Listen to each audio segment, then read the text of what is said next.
What is going on, everybody? And today I'm back with a brand new Euro 2020 fantasy football video. And in this video I'll be discussing players to buy, sell, keep and avoid for match day 2. Now if you haven't already, please hit that subscribe button and give this video a like. Now let's get straight into it. So I'm going to start with players to buy. And my first player up is Mbappe. Well, I have two here. It's Mbappe and Griezmann. Mbappe is selected by 35% of teams and he's 12 million. And of course their next fixture for matchday 2 is against Hungary. Now France haven't played yet. They're playing later on today. So just beware of that. Now these players could get injured or anything, as there's not enough time, as matchday 2 starts tomorrow. So these videos have to be made unfortunately before games have been played. Like I said, it's Mbappe and Griezmann. So Griezmann selected by 5% of teams and he is 11 million, and of course Hungary is their next game. Now France have the easiest fixture in their group in the next game against Hungary. If you're using your limitless chip, you will want 3 French players, as the fixture is their most promising and they have the dearest squad in the Euros. So an Mbappe and Griezmann double up would be great. Now Mbappe has 47 appearances in all competitions this season. He scored 42 goals and 11 assists. Griezmann scored in his last 3 French games. So my next pick up to buy is the Ukrainian Yarmolenka. So of course Ukraine are playing North Macedonia in their next game. North Macedonia conceded 3 goals against Austria. Yarmolenka is the Ukraine penalty taker and his 3 goals in his last 3 games for Ukraine. So my next player pick that you should buy in matchday 2 is De Bruyne. Of course he missed the first match day against Russia due to an injury. Now he's expected back for the Denmark game. Of course Denmark have no Christian Eriksen. They did concede and they did lose to Finland. And like I said, De Bruyne should be back fit for the Denmark game, and he will be on set pieces. So my next player to buy, who looked very attacking in their game against Ukraine, is Dumfries. He plays as a right wing back. Of course he scored against Ukraine, and he could have got another 1 or 2 goals. He could have even had a hat-trick, and he had 11 touches in the opposition box. Only selected by 2% of teams. And my final pick for a player to buy is Meunier for Belgium. Now he's a nailed on starter, as Castagna is now out of the Euros. He's 1 goal and 1 assist against Russia. He's a very attacking player. And of course Denmark up next. A nice fixture for Belgium. There should be lots of attacks in that game. Now let's move on players to sell that I've picked out. And up first I've picked, he's not even in the game now, he's gone off this, it's Cancelo for Portugal. So he's out of the Euros due to COVID, so if he is in your team, sell. Next player pick is Florenzi for Italy. Now he did start against Turkey, but he went off with an injury after 46 minutes, I think. He has a calf injury, so if you do have him, it's a simple swap to Spinazzola, who's in great form. So he's selected by 10% of teams. I would be getting rid of him, as it's a waste of 6 million. Of course, the next player has also an injury, and he's 5.5 million, so he's once again expensive. Is De Ligt.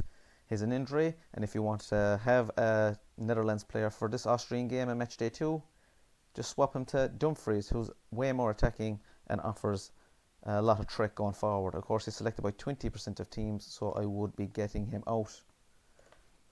Now my next player I selected is Kasper Schmeichel. It might be a surprise to some people, but Denmark play Belgium in their next game and they're likely to concede. They conceded against Finland. He's 5 million, selected by 20% of teams. Now there's better goalkeeper options for 5 million, and especially as they play one of the tournament favourites, Belgium, who are looking very strong. Now my final player up to sell is Chiellini for Italy. He's selected by 13% of teams, which is a lot. He's 7 million. And he didn't start versus Turkey. He's unlikely to start in their next game versus Switzerland, as Berardi has now taken his place. Berardi chipped in with an assist against Turkey. There's better 7 million Midfielder options out there, you can even downgrade to Berardi for 6 million and you'll have an extra 1 million in the bank. Or if you do want an Italian midfielder, like I said, Berardi, or you can upgrade to Insigne. So they are my players to sell. Now we'll move on to players to keep. So up first is one of the heroes of the first game week, the first match day. It is Hradecky. He's only 4 million. He's selected by 33% of teams, and of course he got 13 points in his first game against Denmark. He got a clean sheet and he also saved a penalty. He has a nailed on starter. With Russia up next, there's no reason to sell Hradecky. I would be keeping him 100%, and like I said, he's only 4 million. Up next, player to keep is Insigne. Of course, he scored versus Turkey. He's selected by 13% of teams, and that's on the rise. 8 points against Turkey. It is 8.5 million. They have Switzerland in the next game, who look very shaky against Wales, so I'm expecting Italy to score 2-3 goals against Switzerland once again. And Insigne's in form. He's 2 goals and 1 assist in his last 2 Italy games. Now my next player to keep is a Spanish player, and a lot of people have him in their team. Selected by 29% of teams, it is Pau Torres for Spain. He's only 4.5 million. He's the best of the budget defenders at the moment. Fixture wise coming up, they've played Poland next, who looked very poor attacking wise, so Spain should keep a clean sheet here. My next player to keep is Harry Kane for England. Now he did blank against Croatia, but he had chances to score. Of course, he's England's penalty taker, and with Scotland up next, who conceded 2 goals against Slovakia, I would be fancying Kane to notch one in, and he's also the penalty taker. And my final player to keep is Denier for Belgium. This might be once again a surprise to some people. He didn't start Belgium's last game, but he's only 4.5 million, so there is no reason to keep him on your bench. He's expected to start the next game against Denmark. Boyata took his place in their last game against Russia, but that was meant to be a tactical decision, as Boyata had experienced marking De Zuba for Russia, so Denier could take his place, and Vertonghen also went off injured, so Denier is expected to start. Now let's move on to the avoid list. So once again, I have 5 players here, and up first is Patrick van Aanholt. Now he did start Netherlands' last game, left wing back, which was a surprise as he hasn't started the last few games for Netherlands. He was very poor going forward. He got on lots of ball, but he did not make use of it. Now Wijnaldum looks a lot better attacking and possibly will take his place in the next game. So I will avoid Aanholt. If you do want a Netherlands defender, you can get Dumfries, like I said, who plays on the other wing and is very attacking. Now my next player I picked out is Phillips for England. He did get an assist in his last game. People might just look at that and see, oh, he got an assist, I'll put him into my team. But no, I know he's only 5 million, but he's a defensive midfielder and he will not be getting forward that much, so I would avoid Phillips as well. Now my next player I'm going to avoid is Luke Shaw. He's selected by 15% of teams and he's 6 million, which is quite expensive. Now Trippier started left back, and England also have Chilwell as a left back, so there's serious competition here for left back, and I would be avoiding Luke Shaw. And for 6 million, I definitely would not be touching him. There is a lot better options out there for 6 million defensively wise. Now my next player I've picked to avoid is Paul Pogba. There's better French options out there, especially if you're playing your limitless. You have Mbappe and Griezmann.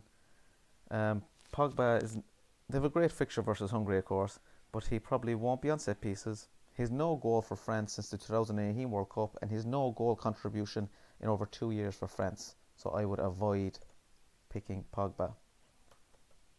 And my final pick is Chiellini. This might also be a surprise. He's in the top 10 transferred in. He's 6 million. There's better options out there if you are looking for an Italian defender or defenders. I would pick Spinazzola out of him, as Spinazzola is way more attacking and he's 0.5 million cheaper. Now if you do want a double Italian defence and you're on your limitless chip, I would consider Chiellini definitely then. But if you're just looking to bring him in as a transfer, I would definitely avoid him and pick a cheaper Italian as in Spinazzola. So that's it for this video, guys. If you like this video, please give it a like. Don't forget to subscribe. I'll be back with more Euro 2020 content. Have a great day.